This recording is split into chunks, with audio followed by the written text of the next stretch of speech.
नमस्कार सोहार, मैं पायल त्रिवेदी और आप देख रहे हैं न्यूज झारखंड। समय हो चला है झारखंड की खबरों को जानने का और उनसे अपडेट होने का। तो चलिए जानते हैं झारखंड की तमाम बड़ी खबरों को। इससे पहले अगर आप चैनल पर नए हैं तो हमारे चैनल न्यूज झारखंड को सब्सक्राइब करें और बेल आइकन को प्रेस कर दीजिए। नक्सलियों ने कोयला ट्रांसपोर्टिंग में लगे 5 ट्रकों को जलाया। हजारीबाग में फायरिंग और ड्राइवरों से मारपीट की। रामेश्वर महतो के घर कुर्की से नाराज थे। हजारीबाग में नक्सलियों ने देर रात कोयला ट्रांसपोर्टिंग में लगे 5 ट्रक को आग के हवाले कर दिया।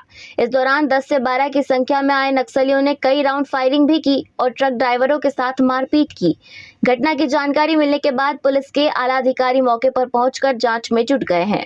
मामला रात 2 बजे जिले के केरेडारी थाना के चट्टी बरियातू का है। यह घटना किस संगठन ने की है अभी तक स्पष्ट नहीं है। ऐसी संभावना जताई जा रही है कि गत 29 सितंबर को केरेडारी पुलिस द्वारा BK Tiwari group supremo Rameshwar Mahto उर्फ पहाड़ी के घर किए गए कुर्की जब्त से नाराज होकर इस घटना को अंजाम दिया गया है।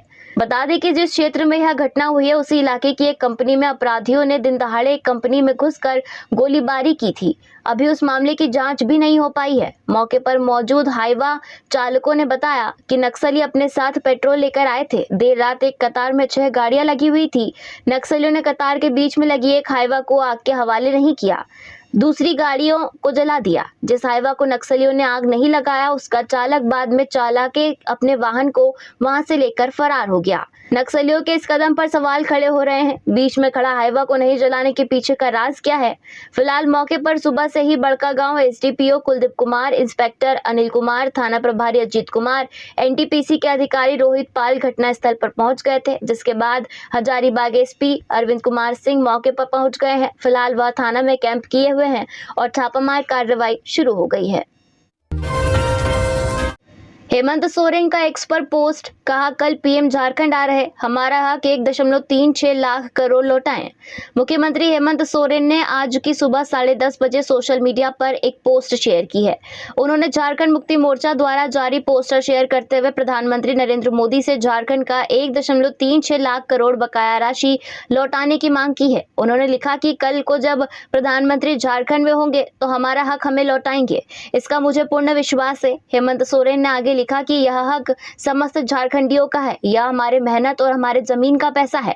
इसे मांगने के कारण ही मुझे बिना किसी कारण के जेल में डाला गया। उल्लेखनीय है कि झारखंड मुक्ति मोर्चा ने मंगलवार को एक विज्ञापन जारी किया है। विज्ञापन रांची से प्रकाशित तमाम अखबारों में है। इसमें झामुमो ने सवाल उठाया है कि झारखंड का जो 1.36 लाख करोड़ केंद्र सरकार पर बकाया है वह कब मिलेगा। मंजूनाथ भजंत्री ने रांची डीसी का पदभार किया ग्रहण। रांची के नए डीसी मंजूनाथ भजंत्री ने आज मंगलवार को पदभार ग्रहण किया। पूर्व डीसी राहुल कुमार सिन्हा ने बुके देकर उनका स्वागत किया। मौके पर जिला प्रशासन के तमाम अधिकारी मौजूद रहे। मंजूनाथ भजंत्री 2011 बैच की आईएएस अधिकारी है। बता दें कि पूर्व डीसी राहुल कुमार ने जुलाई 2022 में रांची डीसी का पदभार ग्रहण किया था। बता दें कि राज्य सरकार ने सोमवार को 6 आईएएस अफसरों का तबादला किया था। इसमें 4 जिलों के डीसी को भी बदला गया था। कार्मिक विभाग ने मंजूनाथ भजंत्री को राज्य जिला का उपायुक्त बनाया है, तो वहीं शशि प्रकाश सिंह को जामताड़ा, उत्कर्ष गुप्ता को लातेहार और मनीष कुमार को पाकुड़ जिले की जिम्मेदारी सौंपी गई है। इसके अलावा पवन कुमार को उत्तरी छोटा नागपुर प्रमंडल का प्रमंडलीय आयुक्त और रंजीत कुमार लाल को ऊर्जा उत्पादन निगम का एमडी बनाया गया है। कार्मिक ने इसका आदेश जारी कर दिया है। रांची वालों की बल्ले बल्ले, कांटा टोली फ्लाईओवर के उद्घाटन की डेट हुई फिक्स, दौड़ने लगेगी गाड़ियां। झारखंड सरकार की ओर से तैयार राज्य का पहला कांटा टोली फ्लाईओवर 4 अक्टूबर को आरंभ हो जाएगा। मुख्यमंत्री हेमंत सोरेन इसका उद्घाटन करेंगे। इसके एक दिन पहले 3 अक्टूबर को राज्य के पहले ट्रांसपोर्ट नगर का उद्घाटन होगा। दोनों ही योजनाओं का क्रियान्वयन करा रहे नगर विकास एवं आवास विभाग के सचिव सुनील कुमार ने इसकी पुष्टि की है। सुनील कुमार ने बताया कि 3 अक्टूबर को ट्रांसपोर्ट नगर के उद्घाटन के साथ ही ट्रांसपोर्ट नगर फेज 2 का शिलान्यास किया जाएगा। 2 दशकों से अधिक की कोशिशों के कांटा टोली फ्लाईओवर का उद्घाटन होगा। इससे कई बार पुल निर्माण से जुड़े परामर्शी बदले गए और इसके नक्शे में भी संशोधन किया गया। मुख्यमंत्री हेमंत सोरेन ने पिछले दिनों निर्माणाधीन इस पुल का निरीक्षण करने के बाद अधिकारियों को तेजी से काम पूरा करने के निर्देश दिए थे। कल झारखंड के हजारीबाग आ रहे पीएम मोदी धरती आबा जनजातीय ग्राम उत्कर्ष अभियान की करेंगे शुरुआत। भाजपा की परिवर्तन यात्रा का करेंगे समापन। प्रधानमंत्री नरेंद्र मोदी 2 अक्टूबर को झारखंड आएंगे। वे रांची एयरपोर्ट आएंगे और चौपर से हजारीबाग जाएंगे। दोपहर करीब 2 बजे हजारीबाग में 83,300 करोड़ रुपए से अधिक की परियोजनाओं का शिलान्यास और उद्घाटन करेंगे। वहीं पीएम झारखंड से पूरे देश के लिए धरती आबा जनजातीय ग्राम उत्कर्ष अभियान की शुरुआत करेंगे। अभियान में 79,150 करोड़ रुपए से अधिक खर्च होंगे। इसके साथ ही राज्य में शुरू हुए भाजपा की परिवर्तन यात्रा का समापन भी करेंगे। इसके साथ ही वह 40 एकलव्य स्कूलों का उद्घाटन और 25 एकलव्य स्कूलों की आधारशिला रखेंगे। विधानसभा चुनाव के पहले प्रधानमंत्री का लगातार दूसरा दौरा है। धरती आबा जनजातीय ग्राम उत्कर्ष अभियान में 30 राज्यों और केंद्र शासित प्रदेशों के 549 जिलों और 2,740 प्रखंडों में 5 करोड़ से अधिक जनजातीय लोगों को जोड़ा जाएगा। इसका उद्देश्य केंद्र सरकार के 17 मंत्रालयों और विभागों द्वारा सामाजिक बुनियादी ढांचे, स्वास्थ्य, शिक्षा, आजीविका में महत्वपूर्ण विकास करना है। जनजातीय समुदायों के लिए शैक्षिक बुनियादी ढांचे को बढ़ावा देने के लिए प्रधानमंत्री 40 एकलव्य मॉडल आवासीय विद्यालयों का उद्घाटन करेंगे और 2,800 करोड़ रुपए से अधिक लागत के 25 EMRS की आधारशिला रखेंगे। पीएम मोदी कमजोर जनजातीय समुदाय से संवाद करेंगे और उन्हें कई सौगातें देंगे। पीएम जनमन के तहत 1360 करोड़ रुपए से अधिक की लागत वाली परियोजनाओं का उद्घाटन और शिलान्यास करेंगे। इसमें 1380 किलोमीटर से अधिक सड़कें, 120 आंगनबाड़ी, 250 बहुउद्देशीय केंद्र और 10 स्कूल छात्रावास शामिल है। इसके अलावा 3000 गाँवों में 75,800 से अधिक विशेष रूप से कमजोर जनजातीय समूहों के घरों का विद्युतीकरण, 275 मोबाइल मेडिकल इकाइयों का संचालन और 500 आंगनबाड़ी केंद्रों का संचालन की शुरुआत होगी। झारखंड में 6 अक्टूबर तक बारिश की संभावना नहीं। तेज धूप की वजह से बढ़ेगी गर्मी। राज्य में सामान्य से 31% अधिक बारिश। झारखंड में 6 अक्टूबर तक राज्य के मौसम में कोई बड़ा बदलाव नहीं होने जा रहा है। हर दिन की तरह अगले एक सप्ताह तक दिन के पहले पहर में तेज धूप होगी और दोपहर 2 बजे तक के बाद हल्की तो मध्यम दर्जे की बारिश की संभावना है। सोमवार को भी राजधानी रांची सहित राज्य के अलग अलग जिलों में पहले धूप फिर तेज बारिश का नजारा देखने को मिला। दोपहर बाद हुई बारिश के बाद शाम में फिर मौसम साफ हो गया। आज सुबह से ही धूप निकली हुई थी। मौसम विभाग की ओर से भी कोई चेतावनी जारी नहीं की गई है। मौसम विभाग की रिपोर्ट के मुताबिक बीते 24 घंटे में राज्य में मानसून काफी कमजोर रहा। हल्के दर्जे की बारिश हुई। सबसे अधिक बारिश 22 मिलीमीटर हुई। यह बारिश हजारीबाग में रिकॉर्ड की गई है। बात अधिकतम तापमान की करें तो 35.6 डिग्री सेल्सियस सरायकेला का रिकॉर्ड किया गया है। वहीं सबसे कम तापमान रांची का रहा। यहाँ न्यूनतम तापमान 23.6 डिग्री सेल्सियस रिकॉर्ड किया गया है। मानसून के देश भर से विदा होने की सामान्य तिथि 15 अक्टूबर है। अब अगले 1 से 1.5 महीने दिन और रात के तापमान में अंतर और बढ़ जाएगा। नवंबर के तीसरे हफ्ते से 3 में भी तापमान कम होना शुरू हो जाएगा क्योंकि पश्चिमी विक्षोभों का सिलसिला शुरू हो जाएगा। दिसंबर में पहाड़ों पर बर्फबारी की शुरुआत से मैदानों में भी ठंड दस्तक देगी। झारखंड में वंदे भारत एक्सप्रेस पर पथराव, शीशा टूटने के बाद यात्रियों में फैली दहशत। झारखंड के जमशेदपुर में राउरकेला पूर्वी वंदे भारत ट्रेन पर बदमाशों ने सोमवार दोपहर पथराव कर दिया। घटना चक्रधरपुर रेल मंडल स्थित ओडिशा झारसुगुड़ा स्टेशन के पास की है। इससे वंदे भारत ट्रेन के C1 कोच का शीशा टूट गया। कोच पर पथराव से यात्रियों में दहशत फैल गई। ट्रेन एस्कॉर्ट के RPF जवानों और कोच कंडक्टर ने यात्रियों को शांत कराया। वहीं राउरकेला पूरी वंदे भारत ट्रेन पर पथराव की सूचना से चक्रधरपुर मंडल RPF समेत अन्य विभागों के अधिकारी परेशान रहे। इससे पूर्व पूरी आनंद विहार एक्सप्रेस पर बदमाशों ने चक्रधरपुर मंडल में बांसपानी स्टेशन के पास पत्थरबाजी की थी। इससे थर्ड AC कोच का शीशा टूटा था। ट्रेन पर पत्थर फेंकने वालों की गिरफ्तारी या शिनाख्त नहीं हो सकी है। मालूम हो कि टाटानगर बहरमपुर वंदे भारत ट्रेन में पहले खुर्दा मंडल में पथराव हुआ था। चक्रधरपुर मंडल की लाइन पर वंदे भारत, राजधानी जनशताब्दी, गीतांजलि व साउथ बिहार एक्सप्रेस समेत कई ट्रेनों पर पत्थरबाजी हो चुकी है। हाईकोर्ट को बताया गया बांग्लादेशी घुसपैठियों के मामले में हाईकोर्ट के आदेश के खिलाफ राज्य सरकार गई है सुप्रीम कोर्ट। सुनवाई 13 नवंबर को। संथाल परगना में बांग्लादेशी घुसपैठ से संबंधित जनहित याचिका पर हाईकोर्ट में मंगलवार को सुनवाई हुई। सुनवाई के दौरान solicitor general of India Tushar Mehta ने कोर्ट को बताया संथाल परगना में बांग्लादेशी घुसपैठ हुई है या नहीं, इसे लेकर फैक्ट फाइंडिंग कमेटी गठित करके हाईकोर्ट को 20 सितंबर के आदेश के खिलाफ राज्य सरकार सुप्रीम कोर्ट गई है। सुप्रीम कोर्ट में राज्य सरकार ने एसएलपी दाखिल की है, इसलिए सुप्रीम कोर्ट के आदेश के आने के बाद सुनवाई की जाए। हाईकोर्ट की खंडपीठ ने राज्य सरकार एवं केंद्र सरकार दोनों के संयुक्त आग्रह को देखते हुए मामले की अगली सुनवाई 13 नवंबर को निर्धारित की है। खंडपीठ को यह भी बताया गया कि 30 अक्टूबर को झारखंड के मुख्य सचिव एवं केंद्रीय गृह सचिव के बीच बैठक हुई थी, जिसमें फैक्ट फाइंडिंग कमेटी को लेकर सहमति नहीं बनी। राज्य सरकार की ओर से महाधिवक्ता राजीव रंजन ने पक्ष रखा।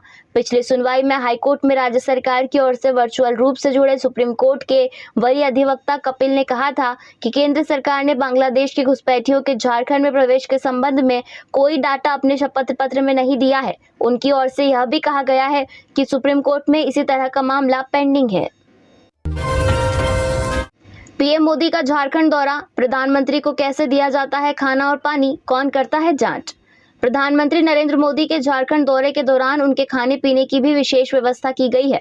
पीएम के खाने पीने की चीजों की जिम्मेदारी हजारीबाग जिला प्रशासन की ओर से फूड सेफ्टी ऑफिसर को दी गई है। इसे लेकर राज्य से 2 अतिरिक्त पदाधिकारी की मांग भी की गई है। 2 फूड सेफ्टी ऑफिसर को इसके लिए प्रतिनियुक्त किया गया है। फूड सेफ्टी ऑफिसर की उपस्थिति में ही हर एक सामान की खरीदारी होगी। पीएम के खाने पीने के लिए एक प्रोटोकॉल होता है जिसे सख्ती से पालन किया जाता है। प्रधानमंत्री जब किसी कार्यक्रम में हिस्सा लेने के लिए निकलते हैं तो उनके खान पान पर विशेष ध्यान दिया जाता है। प्रधानमंत्री नरेंद्र मोदी 2 अक्टूबर को हजारीबाग पहुंच रहे हैं। यहाँ वे कुल 3 वेन्यू पर पहुंचेंगे। पहले झारखंड पुलिस अकादमी के हेलीपैड पर उनका हेलीकॉप्टर लैंड करेगा। दूसरा कार्यक्रम विनोबा भावे विश्वविद्यालय में है। तीसरा गांधी मैदान में है। हजारीबाग के तीनों वेन्यू पर प्रधानमंत्री नरेंद्र मोदी के खान पान को लेकर विशेष इंतजाम किए जा रहे हैं। Food safety officer Prakash Chandra Guggi ने बताया कि हर वह सामान जो प्रधानमंत्री के उपयोग के लिए है, इसकी खरीदारी फूड सेफ्टी ऑफिसर के सामने की जाएगी। विनोबा भावे विश्वविद्यालय में अगर वह कुछ खाने की इच्छा जाहिर करते हैं तो उसके लिए अलग व्यवस्था की गई है। 10वीं से लेकर ग्रेजुएशन पास तक के लिए नौकरियां, 1,12,400 रुपए महीने की मिलेगी salary. Central university of Jharkhand में कई अलग अलग पदों के लिए वैकेंसी निकली है। 10वीं पास के लिए ग्रेजुएट और पोस्ट ग्रेजुएट करने वाले सभी इन पदों के लिए आवेदन कर सकते हैं। अगर आप भी इन पदों के लिए आवेदन करना चाहते हैं तो सबसे पहले सेंट्रल यूनिवर्सिटी ऑफ झारखंड की वेबसाइट cuj.ac.in पर जाकर आवेदन कर सकते हैं। ध्यान रहे, आवेदन करने की आखिरी तारीख 8 अक्टूबर ही है, इसलिए इससे पहले जरूर आवेदन कर दें। भर्तियां सेंट्रल यूनिवर्सिटी ऑफ झारखंड में सेक्शन ऑफिसर, प्राइवेट सेक्रेटरी के 2 पदों पर वैकेंसी है। इसी तरह असिस्टेंट के 3 पद, junior engineer electrical, Hindi translator, senior technical assistant, security officer, upper divisional clerk, library assistant, lower divisional clerk के 1-1 पदों पर भर्तियां होनी है। इसी तरह लेबोरेटरी असिस्टेंट के 3, लोअर डिवीजन क्लर्क के 4, ड्राइवर के 3, लेबोरेटरी अटेंडेंट के 4, लाइब्रेरी अटेंडेंट के 2 पदों पर नियुक्तियां होगी। इस तरह कुल 33 पदों पर भर्तियां होनी है। सेंट्रल यूनिवर्सिटी ऑफ झारखंड में निकाली कुछ भर्तियों के लिए अभ्यर्थी का 10वीं और 12वीं पास होना जरूरी है। वहीं कुछ नौकरियों के लिए उम्मीदवारों का संबंधित क्षेत्र में ग्रेजुएशन, पोस्ट ग्रेजुएशन की डिग्री होनी चाहिए। आवेदक की उम्र अधिकतम 35 साल होनी चाहिए। इससे अधिक आयु का व्यक्ति आवेदन नहीं कर सकता। राज्य कर्मियों के 5 लाख के बीमा पर करार। स्वास्थ्य मंत्री बन्ना गुप्ता ने कहा कि वर्षों से लंबित झारखंड राज्य स्वास्थ्य बीमा योजना को हेमंत सरकार ने अमली जामा पहनाया है। इसके लिए Tata AIG general insurance company से समझौता हुआ है। इससे राज्य कर्मियों, सेवानिवृत्त कर्मियों, यूनिवर्सिटीज, कॉलेज कर्मियों और अन्य सरकारी कर्मियों को भी लाभ मिलेगा। स्वास्थ्य मंत्री सोमवार को IPS सभागार नामकुम में झारखंड राज्य स्वास्थ्य बीमा योजना के लिए झारखंड स्टेट आरोग्य सोसाइटी एवं टाटा AIG के बीच इकरारनामा के लिए आयोजित कार्यक्रम को संबोधित कर रहे थे। इस अवसर पर स्वास्थ्य मंत्री ने मुख्यमंत्री अबुआ स्वास्थ्य सुरक्षा योजना में लाभुकों के निबंधन के लिए पोर्टल का भी लोकार्पण किया। बीजेपी ने निकाली मैया सम्मान योजना की काट, महिलाओं को इतने रुपए देने का कर दिया ऐलान। असम के CM और दिग्गज भाजपा नेता हिमंत बिस्वा शर्मा ने कहा कि झारखंड में भाजपा की सरकार शपथ लेते ही सबसे पहला काम दीदियों को 2100 रुपए प्रति माह देना शुरू करेगी। इसके लिए गोगो दीदी योजना की पूरी तैयारी कर ली गई है। उन्होंने कहा कि मैया सम्मान योजना से सिर्फ ठगने का काम चल रहा है। शर्मा ने कहा कि भाजपा जो बोलती है उसे अवश्य पूरा करती है। हिमंत बिस्वा शर्मा सोमवार को EFF मैदान टाटी सिलवे में आयोजित परिवर्तन सभा में बोल रहे थे। क्या झारखंड में बनेगा कांग्रेस का मुख्यमंत्री? इस दिग्गज नेता के बयान से सियासी भूचाल। झारखंड प्रदेश कांग्रेस के प्रभारी गुलाम अहमद मीर ने एक बयान देकर फिर से प्रदेश का सियासी पारा चढ़ा दिया है। उनके बयान से झामुमो और सीएम हेमंत सोरेन तो बिल्कुल भी खुश नहीं होंगे। प्रदेश कांग्रेस प्रभारी ने कहा कि पार्टी को 25 से 30 सीटें मिलती है तो निश्चित तौर पर कांग्रेस अपना मुख्यमंत्री बनाने की कोशिश करेगी। 10 से 12 सीटों से कुछ नहीं होगा। अधिक सीटें होगी तो कांग्रेस रोटेशन पर मुख्यमंत्री की कुर्सी के लिए भी प्रयास करेगी। अब पूरा दारोमदार कार्यकर्ताओं पर है। उन्होंने कहा कि कई स्तर से मांग उठी है कि कांग्रेस का भी मुख्यमंत्री होना चाहिए। यह तभी हो सकता है जब कांग्रेस को उतनी सीटें मिले। उन्होंने पार्टी नेताओं और कार्यकर्ताओं से अधिक उम्मीदवारों को जिताने की अपील की। बाद में संवाददाताओं से बात करते हुए कांग्रेस विधायक दल के नेता डॉक्टर रामेश्वर उरांव ने दावा किया कि कार्यकर्ताओं में जोश भरने के उद्देश्य से यह बात कही गई थी। कार्य में लापरवाही बरतने के आरोप में एसपी ने गिरिडीह के पीरटांड थाना प्रभारी समेत 5 पुलिसकर्मियों को किया सस्पेंड। गिरिडीह की पीरटांड थाना प्रभारी गौतम कुमार समेत 5 पुलिसकर्मियों को एसपी डॉक्टर विमल कुमार सोमवार ने देर रात को लापरवाही बरतने के आरोप में लाइन हाजिर कर दिया है। सोमवार की देर रात हुई कार्रवाई के बाद दूसरे दिन मंगलवार को एसपी डॉक्टर विमल कुमार ने दिवेश कुमार को नया प्रभारी नियुक्त किया है। जानकारी के अनुसार पूर्व थाना प्रभारी गौतम कुमार पर बालू लोड गाड़ी को जब्त करने के बाद पैसे लेकर छोड़ने का आरोप है। हालांकि थाना प्रभारी गौतम कुमार ने बालू लोड गाड़ी जब्त की तो उस पर राजनीतिक दबाव भी रहा। इसके बाद कई लोग थाना प्रभारी को थाना में दबाव देने लगे तो थाना प्रभारी गौतम ने जब्त बालू लोड गाड़ी के साथ बालू लोड गाड़ी के चालक को भी छोड़ दिया। इसके बाद थाना प्रभारी गौतम पर पैसे लेकर छोड़ने का आरोप लगा, जबकि पैसे थाना प्रभारी के नाम पर थाना के कुछ सिपाही द्वारा वसूला गया था। लिहाजा मामला सामने आने के बाद एसपी ने थाना प्रभारी को कसूरवार मानते हुए थाना प्रभारी समेत 5 पुलिसकर्मियों को सस्पेंड कर दिया। जबरन चंदा वसूली, संवेदनशील पंडाल समेत 17 बिंदुओं पर झारखंड पुलिस मुख्यालय ने एसपी से मांगी रिपोर्ट। दुर्गा पूजा की शुरुआत 3 अक्टूबर से होगी। झारखंड के सभी जिलों में भव्य तरीके से दुर्गा पूजा का आयोजन किया जाएगा। सभी जगहों पर पूजा पंडाल का निर्माण लगभग पूरा कर लिया गया है। दुर्गा पूजा के दौरान झारखंड में किसी प्रकार की विधि व्यवस्था की समस्या उत्पन्न न हो, इसको लेकर झारखंड पुलिस मुख्यालय ने जिले के एसपी से जबरन चंदा वसूली समेत कई महत्वपूर्ण बिंदुओं पर रिपोर्ट मांगी है। JSLPS 2 संकुल संगठनों द्वारा गलत तरीके से 1.20 करोड़ ट्रांसफर करने वालों से राशि की वसूली होगी। FIR की भी तैयारी। ग्रामीण विकास विभाग के JSLPS के अंतर्गत गुमला जिला के कामडारा प्रखंड के कामडारा एवं कुरकुरा संकुल संगठनों से नियम विरुद्ध आजीविकास संवर्धन की 1.20 करोड़ की राशि लक्ष्मी उत्पादक समूह में ट्रांसफर करने को सरकार ने गंभीरता से लिया है। इस मामले की जांच करने वाली 4 सदस्यीय समिति के यह मंतव्य दिया है कि कामडारा संकुल संगठन एवं कुरकुरा संकुल संगठन से अवैध तरीके से निकासी किए गए राशि को तय सीमा में नियम संगत वसूली की जाए। तय समय सीमा में राशि की वसूली नहीं होने की दशा में दोनों संकुल संगठनों एवं लक्ष्मी उत्पादक समूह कामडारा पर भारतीय न्याय संहिता के धाराओं के तहत प्राथमिकी दर्ज की जाए। गिरिडीह में थाना प्रभारी लाइन हाजिर, 5 पुलिसकर्मी सस्पेंड। ग्रामीणों की पिटाई के बाद दी थी ये धमकी।